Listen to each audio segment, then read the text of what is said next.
Hello दोस्तों, कैसे हैं आप सभी। आशा करते हैं आप सभी एकदम स्वस्थ होंगे। आप सभी का एक बार फिर से बहुत बहुत स्वागत है हमारे यूट्यूब चैनल ट्रिक हिंदी पर। दोस्तों, जैसा कि आप सभी को पता है, आप सभी के पुराने पेपर्स में पूछे गए प्रश्नों को मैं आपको वीडियोज़ के माध्यम से करा रहा हूँ। आज हमारी ये 9वीं वीडियो होने वाली है। पिछली क्लासेस अगर आपने नहीं देखी हैं तो इस वीडियो के बाद आप उन क्लासेस को भी जाकर देख लेना।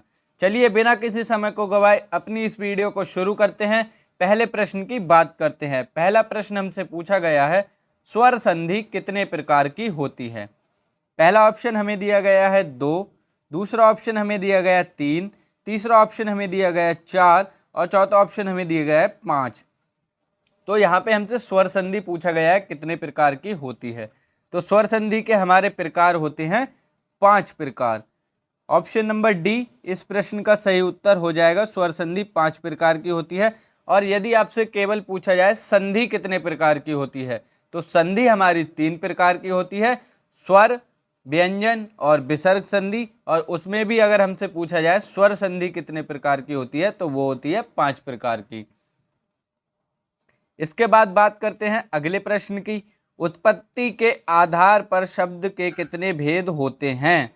बहुत ही इंपॉर्टेंट प्रश्न है। रचना के आधार पर मैं आपको पिछली वीडियोस में बता चुका हूं। अब हमसे पूछा गया है उत्पत्ति के आधार पर। पहला ऑप्शन हमें दिया गया है 3, दूसरा ऑप्शन हमें दिया गया है 4, तीसरा ऑप्शन हमें दिया गया है 5 और चौथा ऑप्शन है 6। तो उत्पत्ति के आधार पर शब्द के भेद होते हैं 4। ऑप्शन नंबर बी इस प्रश्न का सही उत्तर हो जाएगा। उत्पत्ति के आधार पर 4 प्रकार के शब्द होते हैं। मैंने बताया था टी, टी, डी, वी। इस प्रकार से आपको ध्यान रखना है। टी फॉर तत्सम, टी फॉर तद्भव, डी फॉर देशज, बी फॉर विदेशज। ये 4 प्रकार के होते हैं उत्पत्ति के आधार पर। बात करते हैं अगले प्रश्न की। किस क्रम में देशज शब्द है। पहला ऑप्शन है तमन्ना, दूसरा ऑप्शन भोंदू, तीसरा ऑप्शन अग्नि, चौथा ऑप्शन अक्षी। तो देशज शब्द जो हमारे देश में ही जन्मे हैं, जिनकी उत्पत्ति का कोई पता नहीं होता। बात करते हैं इस प्रश्न के सही उत्तर की। वो हो जाएगा हमारा भोंदू। भोंदू शब्द हमारा देशज शब्द के अंतर्गत आता है। इसके अलावा हमारा खिचड़ी, खिड़की शब्द जो होता है खिचड़ी, वो भी हमारा आता है। खिड़की शब्द हमारा विदेशज के अंतर्गत आता है, ना कि देशज के अंतर्गत। बात करते हैं अगले प्रश्न की। संकर शब्द किसे कहते हैं। संकर शब्द कौन से होते हैं, हमसे पूछा गया है। पहला ऑप्शन ग्रामीण भाषा का शब्द, दूसरा ऑप्शन संस्कृत भाषा का शब्द, तीसरा ऑप्शन है ग्रामीण व संस्कृत भाषा के कुछ विशेष शब्द, चौथा ऑप्शन है 2 भाषा के शब्दों से मिलकर बना हुआ शब्द। तो संकर शब्द हमारा ऑप्शन नंबर डी 2 भाषा के शब्दों से मिलकर बना हुआ शब्द होता है। ऑप्शन नंबर डी इस प्रश्न का सही उत्तर हो जाएगा। जैसे कि हमारा एक शब्द है रेलगाड़ी, ये हमारा संकर शब्द के अंतर्गत आता है। टिकट घर, ये हमारा संकर शब्द के अंतर्गत आता है। और भी इसके बहुत सारे उदाहरण आपको देखने को मिल जाएंगे। बात करते हैं अगले प्रश्न की। किस वाक्य में अपादान कारक नहीं है। यहाँ पे हमसे पूछा गया है नहीं है, यानी कि 3 ऑप्शन में हमारे अपादान कारक होगा, एक ऑप्शन में अपादान कारक नहीं होगा। पहला ऑप्शन है नम्रता से बात करो, दूसरा ऑप्शन आपने मुझे हानि से बचाया, तीसरा ऑप्शन हिरन शेर से डरता है, चौथा ऑप्शन मैं पंजाब से आया हूं। तो बात करते हैं इस प्रश्न के सही उत्तर की। तो ऑप्शन नंबर ए इस प्रश्न का सही उत्तर हो जाएगा। नम्रता से बात करो, यहाँ पे कोई भी अपादान कारक नहीं है। बात करते हैं अगले प्रश्न की। राजू हमेशा घूमने जाता है, इस वाक्य में हमेशा क्या है। पहला ऑप्शन संज्ञा, दूसरा ऑप्शन क्रिया विशेषण, तीसरा ऑप्शन संज्ञा विशेषण, चौथा ऑप्शन कर्म। तो यहाँ पे जो हमेशा है, क्या करने जाता है राजू, हमेशा जाता है क्या करने, घूमने। तो हो जाएगा हमारा क्रिया विशेषण। ऑप्शन नंबर बी इस प्रश्न का सही उत्तर हो जाएगा। इसके बाद हम बात करते हैं अगले प्रश्न की। सेवक का स्त्रीलिंग किससे बनेगा। पहला ऑप्शन है अक, दूसरा ऑप्शन इया, तीसरा ऑप्शन आयन, चौथा ऑप्शन इका। तो यहाँ पे जो सही उत्तर होगा ऑप्शन नंबर डी सही उत्तर होगा। सेवक का स्त्रीलिंग इका लगा करके बनेगा। जब हम इसका स्त्रीलिंग बनाएंगे तो बनेगा सेविका।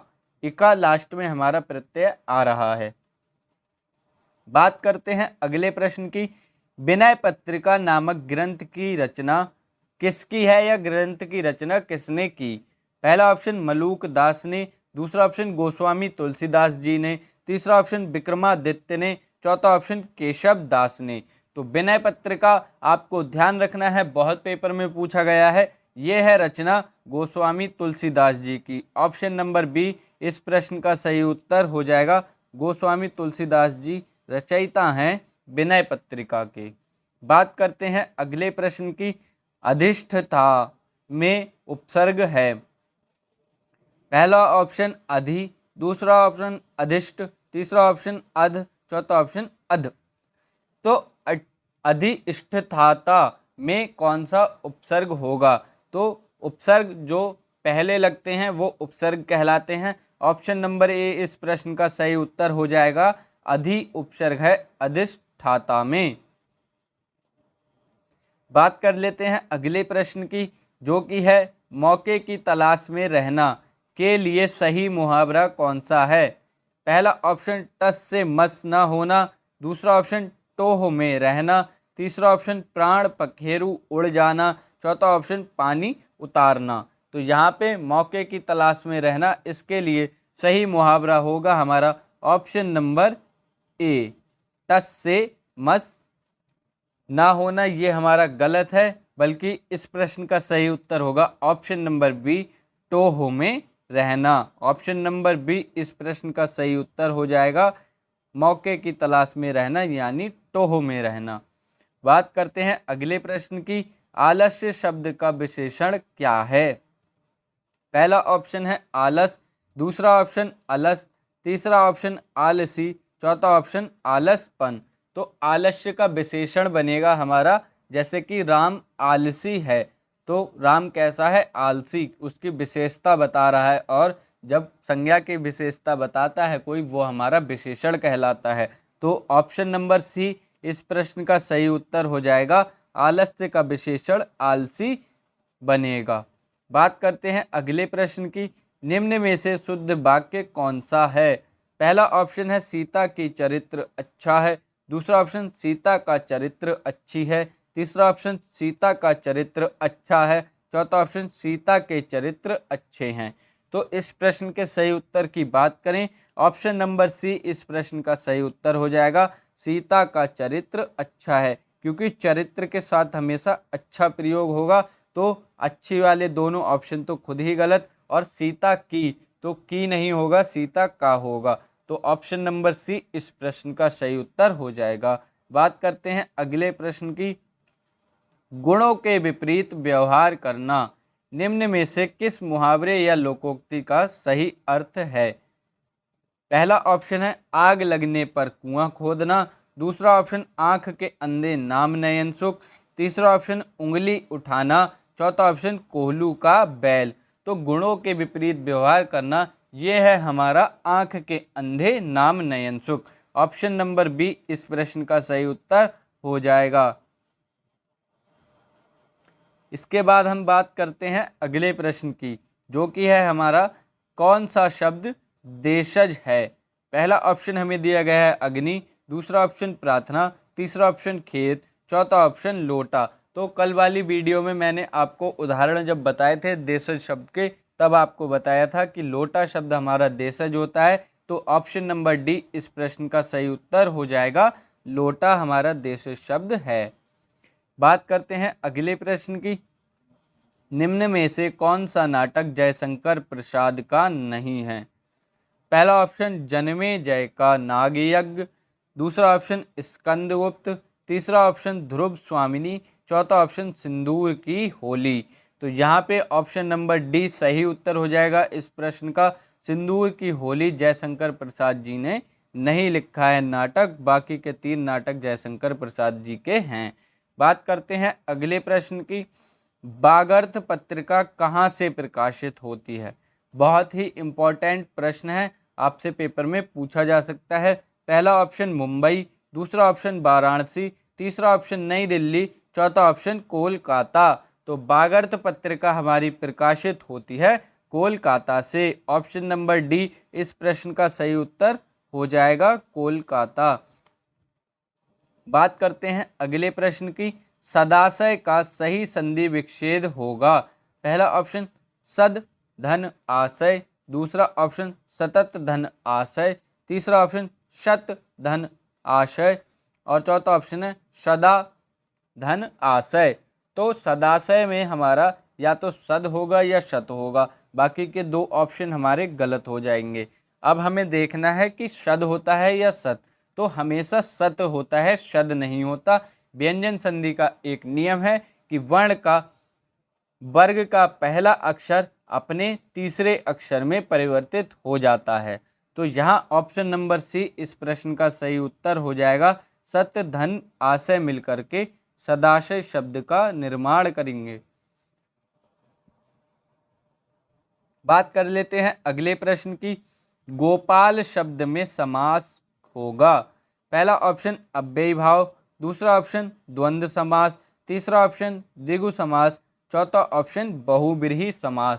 तो गोपाल शब्द का अर्थ होता है गाय को पालने वाला, और गाय को पहले हमारे कृष्ण जी पालते थे, तो उन्हीं के संबंध में बात की गई है और इसका अर्थ किसी तीसरे पे जाके रुक रहा है। तो हमारा ऑप्शन नंबर डी बहुब्रीहि समास इस प्रश्न का सही उत्तर हो जाएगा। गोपाल शब्द में बहुब्रीहि समास सही उत्तर होगा। बात कर लेते हैं अगले प्रश्न की। निर्वेद स्थायी भाव से किस रस की उत्पत्ति हुई है? पहला ऑप्शन शांत रस, दूसरा ऑप्शन रौद्र रस, तीसरा ऑप्शन भयानक रस, चौथा ऑप्शन वीर रस। तो मैंने आपको पिछली वीडियो में बताया था शांत रस का स्थायी भाव होता है निर्वेद। यहाँ निर्वेद स्थायी भाव दे करके रस पूछ लिया है, बस प्रश्न को घुमा कर पूछा है। तो इस प्रश्न का सही उत्तर ऑप्शन नंबर ए शांत रस हो जाएगा। निर्वेद स्थायी भाव है शांत रस का, और रसों का राजा श्रृंगार रस को कहते हैं। बात कर लेते हैं हम अपनी वीडियो के अंतिम प्रश्न की, 20वें प्रश्न की, जो कि है नियत और नियत शब्द का सही अर्थ क्या होगा?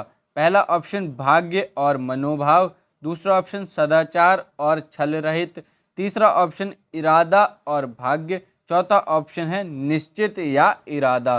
तो जो हमारा नियत बड़ी ई की मात्रा वाला शब्द है, इसका अर्थ होता है इरादा। आपको ध्यान रखना है, और यहाँ पे आपको एक ही अर्थ से पता लग गया कि बाद में जिसमें इरादा दिया गया है वही इस प्रश्न का सही उत्तर होगा।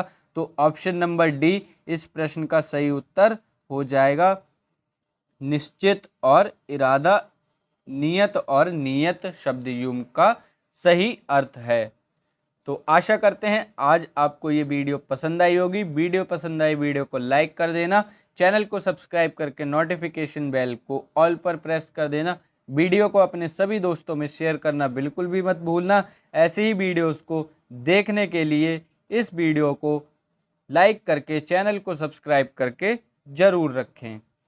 बहुत ही जल्द मिलेंगे अगली वीडियो में, तब तक के लिए पढ़ते रहिए, स्वस्थ रहिए। जय हिंद दोस्तों, वंदे मातरम, धन्यवाद।